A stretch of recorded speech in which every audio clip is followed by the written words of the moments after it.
I was happy to be back in Tyrone, away from the haunting memories of Carilla. Days turned into weeks, and I began to rebuild my life, finding solace in the quiet company of my aging parents. But the fear Carilla had instilled in me didn't vanish. It lingered like a shadow in the corners of my mind. One rainy evening, as I sat in the drawing room embroidering, the silence was broken by a faint knock on the front door. The servant answered, and moments later, a bedraggled messenger entered, his coat dripping water onto the floor.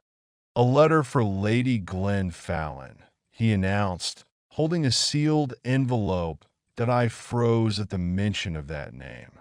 The title still felt foreign, heavy with the weight of my brief, tragic marriage. Reluctantly, I took the letter. The handwriting was unmistakably my husband's. "Fanny, I know I've failed you, and you had every reason to leave. But Carilla is my burden, and it cannot claim another. Please return for one day.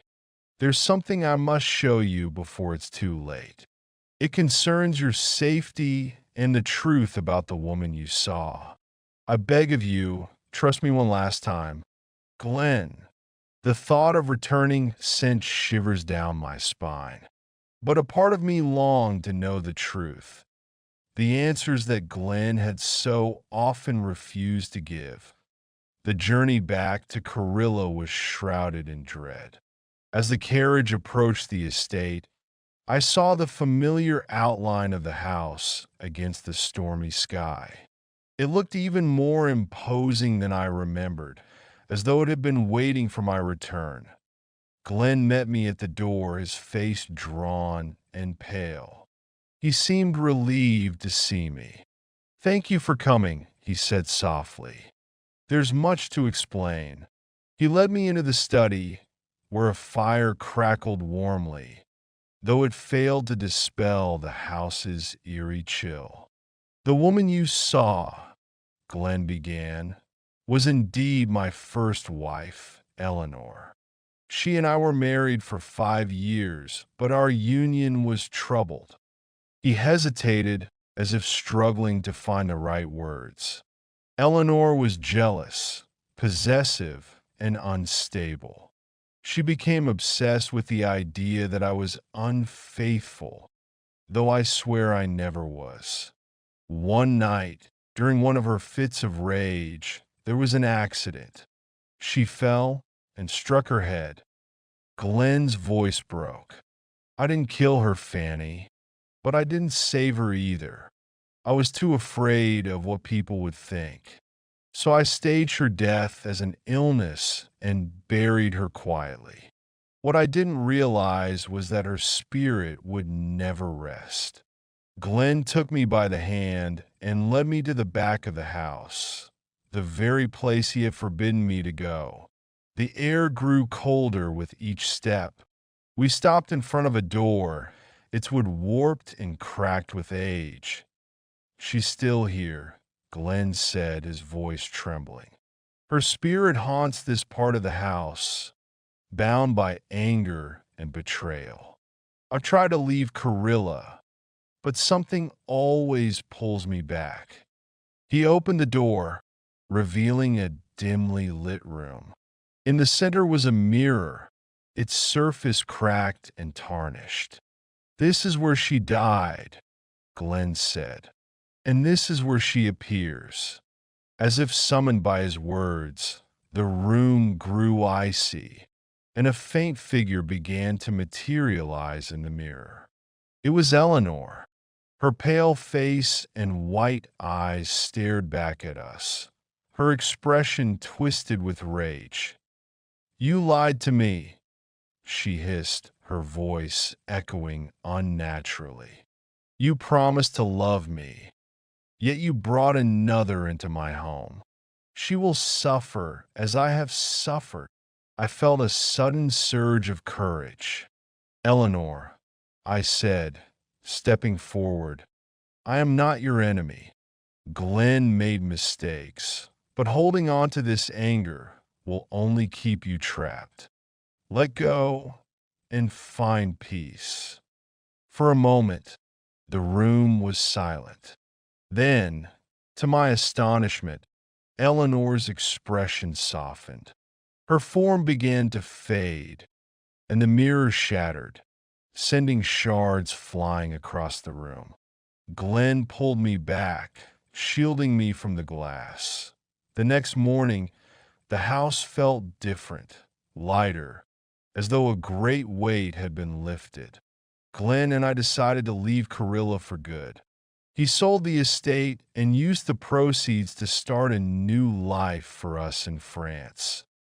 Though the memory of Eleanor haunted me for years, I felt a sense of closure. Her story, tragic as it was, reminded me of the power of forgiveness and the importance of letting go of the past, that a new beginning in France. Life in France brought a fresh chapter to my existence. Glenn and I settled in a charming villa near the southern coast, where the air smelled of lavender and the sea glistened like liquid silver under the sun. The haunting memories of Carilla began to fade, replaced by the warmth of a new home and the promise of a brighter future. For the first few months, Glenn seemed like a different man. He laughed more, spoke openly, and seemed genuinely eager to embrace this new life with me. I started painting landscapes and took up writing letters to my parents, detailing the beauty of our surroundings. I wanted to convince myself and them that I was finally happy, but peace was fleeting. Subtle, inexplicable occurrences began to trouble our idyllic life. It started with whispers in the night, faint, distant, and unintelligible. At first, I dismissed them as the wind playing tricks on me, but soon they grew louder, more distinct. One night, I woke to find Glenn standing by the window, staring into the garden. His face was pale, and his hands trembled. "Do you hear it?" he asked, his voice barely above a whisper. "Hear what?" I replied, my heart racing. "The voice," he said. "It's Eleanor." My blood ran cold. "Glenn, you said she was at peace. You saw her spirit leave Carilla. How can she be here?" He didn't answer, but the fear in his eyes told me all I needed to know. The following days were marked by unease. Glenn became distant again, retreating into silence and spending long hours in the library, poring over old books about spirits and curses. One evening, I found a journal on his desk. It was filled with entries about Eleanor, her life, her death, and the lingering guilt he felt. One entry caught my eye. Asterisk, I thought leaving Carilla would end her hold over me, but I was wrong. She's bound to me, not the house. I see her in my dreams, and I hear her in the shadows. She will never let me go. Asterisk, that night, I confronted Glenn. "You knew she wasn't at peace," I said. "You knew she would follow us." He buried his face in his hands. I hoped I was wrong, but it seems Eleanor's anger is stronger than death. She won't stop until she destroys me or takes you away. Determined to free ourselves from Eleanor's grasp, we sought the help of a local spiritualist named Madame Rousseau. She was an enigmatic woman with piercing green eyes and a calm, commanding presence. Her home was filled with the scent of burning herbs and the soft hum of chanting. After listening to our story, she said, "Eleanor's spirit is tethered to unresolved pain. To truly set her free, we must confront her together and uncover the truth of her death. Madame Rousseau prepared a ritual to summon Eleanor's spirit. That evening, under the light of a full moon, we gathered in the garden. The spiritualist lit candles and recited an incantation in a language I didn't understand. The air grew heavy, and the temperature plummeted. Suddenly, Eleanor appeared, her ghostly form flickering like a flame in the wind. Her white eyes bore into Glenn. "You can't run from me," she hissed. "I will never forgive you for what you did." Glenn stepped forward, his voice shaking. "Eleanor, I am sorry for everything, for the lies, the betrayal, and the way your life ended. But you must let go of this hatred. You're hurting the wrong person. Fanny has done nothing to you." Eleanor's gaze shifted to me, her expression softening. "You took my place," she said, her voice filled with sorrow. "But it wasn't your fault." Madame Rousseau intervened. "Eleanor, your time here is ended. You must release your pain and move on to the next world." For a moment, Eleanor hesitated. Then, slowly, her form began to fade. As she disappeared, she whispered, "Find peace, as I will try to do." The morning after the ritual, the house felt different. The air was lighter, and the oppressive weight that had hung over us was gone.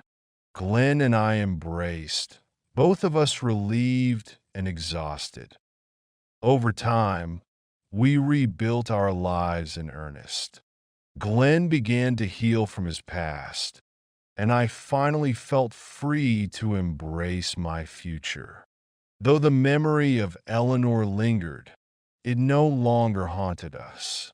Instead, it served as a reminder of the strength we found in facing our fears together.